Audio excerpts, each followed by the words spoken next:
पाकिस्तान में राजनीतिक संकट लगातार बढ़ता चला जा रहा है और ऐसे में जैसे ही शाम होने को आएगी माना जा रहा है कि पाकिस्तान के प्रधानमंत्री परवेज की गिरफ्तारी के आदेश सामने आ सके हैं। पाकिस्तान की सुप्रीम कोर्ट ने पहले ही पाकिस्तान के प्रधानमंत्री के साथ साथ 16 लोगों को गिरफ्तार करने का आदेश दिया है और आज शाम तक माना जा रहा है कि ये आदेश पालन भी इसका हो जाएगा। एक बड़ा राजनीतिक संकट इस बीच खबर आ रही है कि राष्ट्रपति जरदारी कराची में है पिछले 2 दिनों से और ऐसे में राष्ट्रपति जरदारी का कराची में होना, वहां पर शाम में एक विशेष मीटिंग का बुलाया जाना और इधर अगर आप देखें तो मौलाना कादरी की एक बड़ी रैली जो कि इस्लामाबाद पहुंचती है और वहां उनके साथ 10 लाख से ज्यादा लोग समर्थक उनके मौजूद होते हैं और साथ ही साथ पाकिस्तान की सुप्रीम कोर्ट का भ्रष्टाचार के मामले पर पाकिस्तान के प्रधानमंत्री को गिरफ्तार करने का आदेश देना, कुल मिलाकर पाकिस्तान में एक राजनीतिक संकट बहुत बड़े पैमाने पर बनता हुआ दिखाई दे रहा है और ऐसे में माना जा रहा है कि चुनाव जो कि मई के महीने या जून के महीने में होने वाले थे, हो सकता है कि केयरटेकर गवर्नमेंट के तहत उन चुनावों को पहले ही कर दिया जाए। और आमिर हमजा हमारे संवाददाता इस वक्त हमारे साथ मौजूद हैं।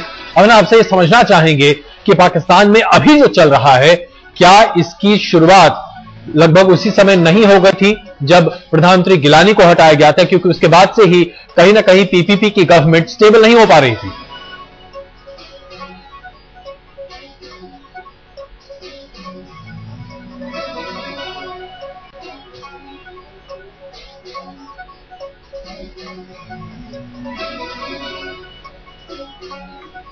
हम अभी अपने संवाददाता हमजा से बात करेंगे। हम अपने दर्शकों को यह बता दें कि ये पाकिस्तान सुप्रीम कोर्ट का ये बयान साफ तौर पर आया है जिसमें कहा गया है कि कोई विदेश भाग जाता है तो कोई राष्ट्रपति राष्ट्रीय जवाबदेही नहीं देना चाहता है। और दरअसल ये मसला क्या था जिस मसले के तहत पाकिस्तान के प्रधानमंत्री मौजूदा प्रधानमंत्री परवेज पर शिकंजा कसा है।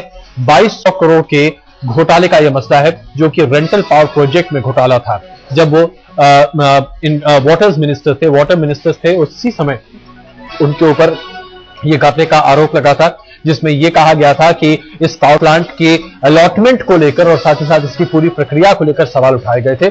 और जब उन्हें प्रधानमंत्री पद के लिए चुना जा रहा था उस वक्त भी लोगों को यह बहुत आशंका थी कि एक ऐसा व्यक्ति जिसके ऊपर पहले ही भ्रष्टाचार के दाग लग चुके हैं उससे कैसे पाकिस्तान का प्रधानमंत्री बनाया जाएगा। लेकिन पाकिस्तान की सुप्रीम कोर्ट के आदेश के बाद पूर्व प्रधानमंत्री गिलानी को हटाना निहायत ही जरूरी हो गया था और ऐसे में पीपीपी के पास कोई खास विकल्प नहीं था और उस वक्त पाकिस्तान के मौजूदा प्रधानमंत्री परवेज असलम को बनाया गया प्रधानमंत्री। और उसके बाद से ये लगातार लोगों के जहन में था, ये बातें थी कि कहीं ना कहीं जब भी ये मामला सामने आएगा तो प्रधानमंत्री के लिए मुश्किल जरूर खड़ी होगी। और इस वक्त हमारे संवाददाता हमजा हमारे साथ मौजूद हैं। हमजा, जो अभी सूरत हाल है पाकिस्तान में उसके बेसिस पर क्या ये कहा जा सकता है कि कुछ इसकी शुरुआत उसी दिन से हो गई थी जब पाकिस्तान सुप्रीम कोर्ट के आदेश के बाद पूर्व प्रधानमंत्री गिलानी को हटाया गया था? हम कह सकते हैं कि वो एक चेन थी जो वहां से शुरू हुई थी। उसमें यह था कि सुप्रीम कोर्ट ने कभी भी किसी को माफी नहीं देनी है। ये राजा परवेज अशरफ के खिलाफ जो रेंटल पावर प्लांट का केस है ये भी सुप्रीम कोर्ट में पेंडिंग था और हर कोई ये कहता था कि जब भी इसका डिसीजन आएगा तो तब एक बहुत बड़ा झटका दोबारा से रूलिंग पार्टी को लगेगा। उन्होंने इससे बचने के लिए कि इससे पहले कि उनको सजा हो जाए उनको प्राइम मिनिस्टर भी बना दिया। अब वो प्राइम मिनिस्टर होते हुए इम्यूनिटी में तो नहीं है, लेकिन हाँ उनको प्रेसिडेंट अपनी पावर यूज करके माफी दिलवा सकते हैं। जैसे हमने पिछले हिस्ट्री में भी देखें तो रहमान मलिक साहब के ऊपर भी डुअल नेशनैलिटी के ऊपर सुप्रीम कोर्ट ने ऑर्डर पास कर दिए थे अरेस्ट करने के और उनको जरदारी साहब ने माफ करवा दिया था। आई थिंक इस दौरान भी ऐसा ही होगा।